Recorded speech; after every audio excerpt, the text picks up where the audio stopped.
नमस्कार, बहुत स्वागत है आपका न्यूज 18 के डिजिटल प्लेटफॉर्म पर। मैं हूं आपके साथ अंशिका पाठक। केंद्र सरकार के कर्मचारियों और पेंशन भोगियों के बीच इन दिनों दो मुद्दों की चर्चा तेज है। पहला मुद्दा 8वें वेतन आयोग की सिफारिशों का है और दूसरा बड़ा मुद्दा जुलाई से दिसंबर छमाही के महंगाई भत्ते यानी डीए का है। वैसे तो 8वें वेतन आयोग की सिफारिशें अगले साल की पहली छमाही में सरकार को दी जाएंगी, लेकिन जुलाई से दिसंबर छमाही के डीए का ऐलान जल्दी होने वाला है। पिछली छमाही के पैटर्न को देखने के बाद अनुमान यह लगाया जा रहा है कि सरकार इस बार केंद्रीय कर्मचारियों को 4 या 5 महीने का एरियर दे सकती है। अब सवाल यह है कि पूरा मामला क्या है। दरअसल केंद्र सरकार हर साल जनवरी और जुलाई में छमाही आधार पर डीए और डीआर में संशोधन करती है। हालांकि इसकी घोषणा कुछ महीने बाद होती है। आमतौर पर जनवरी छमाही के डीए बढ़ोतरी की घोषणा मार्च में होली के आसपास होती थी, लेकिन इस बार केंद्रीय कर्मचारियों को इंतजार करना पड़ा। अब ये भी आपको बताते हैं कि सेबी की मंजूरी से पहले चर्चा में आया है आईपीओ। तो वहीं बड़ी बात क्या है ये भी अब आपको समझाते हैं।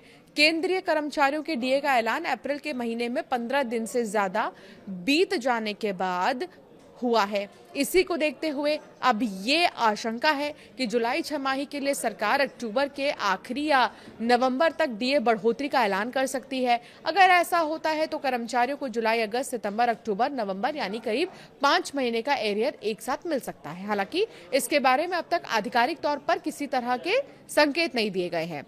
अब कितना बढ़ सकता है डीए? तो डीए की गणना all India consumer price index के आधार पर की जाती है। जून के आंकड़ों का अभी इंतजार है, लेकिन मार्च 2026 के डेटा में इंडेक्स 149.1, अप्रैल लगभग 149 है। तो वहीं 1 अप्रैल 2026 में 149.9 और मई 2026 में 150.8 था।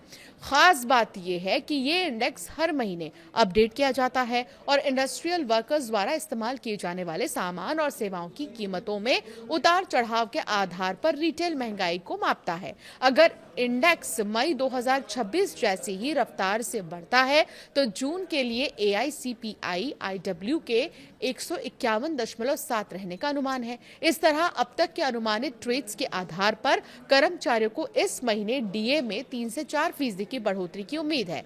हालांकि अंतिम बदलाव जून 2026 के वास्तविक डेटा और सरकार की मंजूरी पर निर्भर करेगा। अब 8वें वेतन आयोग की सिफारिशें कब तक हैं, ये सुनिए। केंद्रीय कर्मचारियों को 8वें वेतन आयोग की सिफारिशों का भी इंतजार है। ऐसा माना जा रहा है कि वेतन आयोग साल 2027 की पहली छमाही तक अपनी सिफारिशें सरकार को सौंप देगा। ये सिफारिशें जनवरी 2026 से लागू होने की उम्मीद की जा रही है।